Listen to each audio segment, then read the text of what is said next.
I think the number one difference from Ukraine was that I had no idea, I didn't know how to speak English, I didn't really understand what the teachers were saying, and I tried to figure things out by watching other students, watching actions of the teacher and the different lessons that she was doing in the classroom.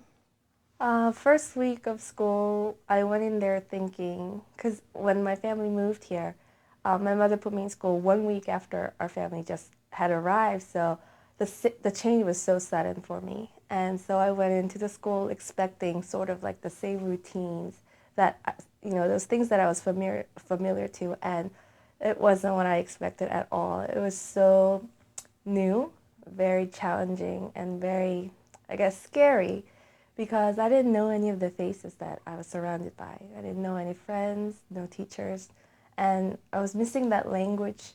That language barrier was so big.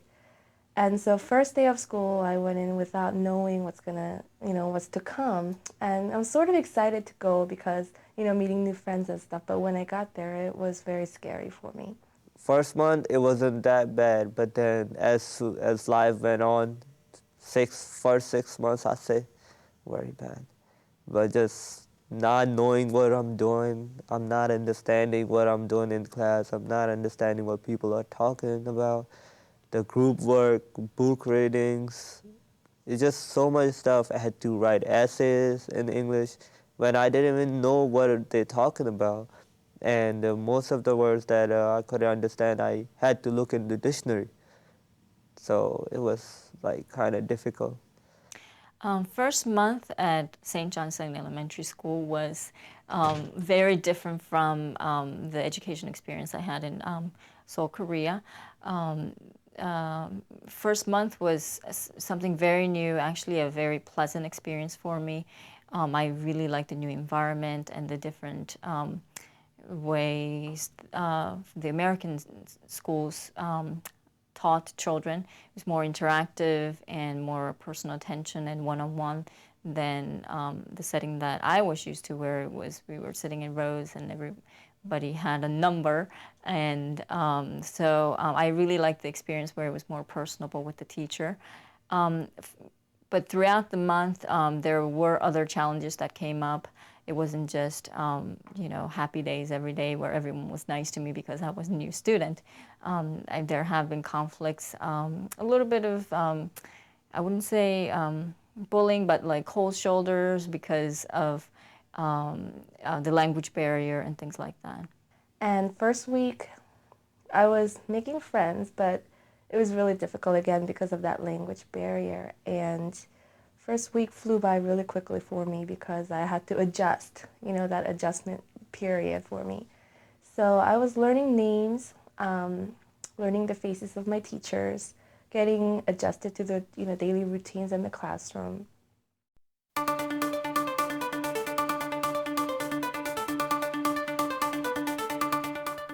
From my experience, I think that it's really important for the classroom teachers to communicate with the ESOL teachers. That way they're doing similar activities. You're not learning about geography in your ESOL class and the U.S. history in the classroom. That way the students can relate and really appreciate more what they're learning in the classroom and understand it fully. That way when they go back into the classroom, they can incorporate it more and communicate with the other students and know what's going on. If you have a brand new ESOL student in your classroom, definitely respect that student as an intelligent student, because they come from a different country, but they are well educated, they know their stuff. It's just that because of the language barrier, they just can't express the prior knowledge that they come with to the new school. For example, and always be keen on the different needs of individual students. Some ESOL students are actually quicker than other ESOL students, and even though they can't speak the language, their hearing is more advanced, and they can pick up on the words and facial expressions and the whole mood of the classroom. So when teachers can really have personal contact and that relationship with the student, it would be really helpful because it would really make the students feel really welcome and that they belong in the classroom, because during the first month of school, I thought that I didn't belong there. I felt really, really awkward. And I was very outgoing and talkative when I was in Korea, but in that unfamiliar setting, I, became shy and timid and really reserved. So my personality sort of has changed. But when teachers can really intervene in that terms and really help the student feel welcomed and that they're being taken care of by the teacher, it will really make them comfortable. First, maybe my classroom teacher thought, well, that's a little strange, is she just not understanding or what's going on? But you have to think that it's okay because I don't know what's going on, but I'll learn through other methods. It's good to do repetition. I'm not going to understand on the first time. Pictures are also helpful. Maybe if she expressed the question using a couple of pictures, I could better understand what's going on and relate the word to the picture and even learn that way. One other thing is that, assigning buddies for the new student, it'll be really helpful too because children can connect to other children better than they can to adults. So when the teacher can assign a person in the classroom to be the buddies with the new student and then take them around and show them the school and take them to the playground and include them in their games and also helping them in classwork, maybe doing the warm-ups together or reading to the student if the student can't read a word or something. It will be really helpful because then the student doesn't really feel that they're really small. A little smile can make you better. If you can understand the feelings of a student, that should be a goal. That should be a teacher's goal.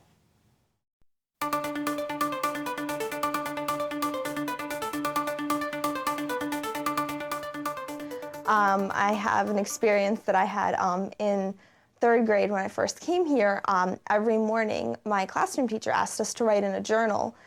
She would put up a question on the board and we'd just write in our notebook. Well, I didn't really understand what she was asking us to do, so all I would do was, write down words that I knew in English that I was learning, maybe what topic we were learning, whether it was answering the question or not, I didn't know. But as, time went on, and I guess maybe my ESOL teacher told me that, you're supposed to answer this question. So I could see in the progression of my journal that I was starting to understand more and more what was happening. So that way I wasn't just putting random words down on a piece of paper and actually trying to answer the question. So I was in third grade, first year in American school, and it was probably 2-3 months into the school year, and I was exempted from taking the weekly spelling test, and which I didn't mind at the beginning of the year, but when I was actually starting to understand more and more English and the classroom language, I understood a fellow student commenting to a teacher, "Oh, why doesn't Mihei take the spelling test? Why do I have to take it and she doesn't?" And the teacher said, "Well, because Mihei doesn't speak English." And I understood that. And I was devastated because that sort of destroyed my ego.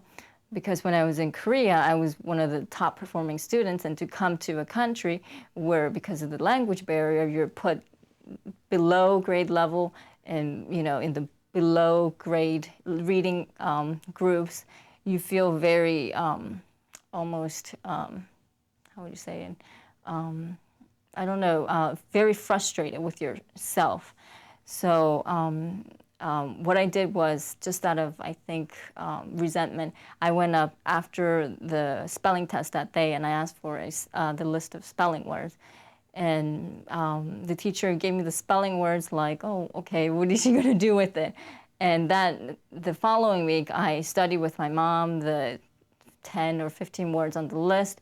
And next week, they were going to take the spelling test. And I told my teacher I want to take the spelling test. And I actually got, I think, 1 or 2 words wrong. It was like 80% out of 100. And actually, the whole class was sort of like taken by the fact that, I could do it. So definitely be sensitive to those kind of issues. You never know how much a non-speaker understands. So be very sensitive to those issues. They respect them, honor them as intelligent individuals, because you never know how much they understand from what's going on in the classroom.